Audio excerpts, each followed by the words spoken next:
ঘর ডেকোরের জন্য এই যে সুন্দর ট্রিটা তোমাদের সাথে শেয়ার করেছিলাম, সেটা কিভাবে বানিয়েছি আজকে আমি সেটাই তোমাদের সাথে শেয়ার করব।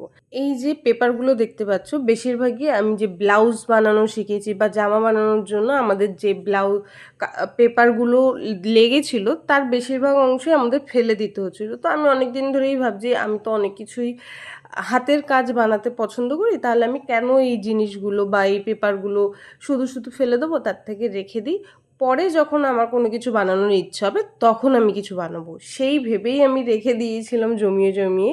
তো কাজ করার সময় এমনও হয়েছে ওই পেপার শেষও হয়ে এসে আর আমি ভাবছিলাম এবার কোথার থেকে পেপার নেব, তো অনেক জায়গায় পেপার রাখা ছিল, সেখান থেকেও আমি তারপর লাস্ট পর্যন্ত বের করে নিলাম। তারপর যখন গাছের পাতাগুলো সেট করা হয়ে গেল, এবার ভাবলাম যে ফুলদানি যেটা করা ওর ভিতরে কিভাবে এই গাছগুলো দাঁড় করাবো। এই তো শোলা ছিল না, এবার ভাবলাম কি করব কি করব, তখন আমি দেখলাম ডিমের ট্রে। তো ডিমের ট্রেগুলো যখন আমি দিয়ে করতে যাচ্ছিলাম তাতে কোনোভাবেই দাঁড়াচ্ছিল না। লাস্টে আমি মাকে গিয়ে যখন নিচে গিয়ে বললাম যে দেখো না ঘরে শোলা আছে কিনা, তখন মা বললো ওই দেখ তোর দিদির বিয়ের সময় যে গিফট পেয়েছিল, মানে জার সহ কাচের গ্লাস দিয়ে যে সেটগুলো থাকে, এই যে এইগুলোতে কিন্তু শোলা দেওয়া থাকে, তো শোলার বক্স থাকে অ্যাকচুয়ালি, ওই বক্সটা তখন আমি নিয়ে আসলাম আর মা ওই যা বক্সটা আর কি আমাকে ফাঁকা করে দিল।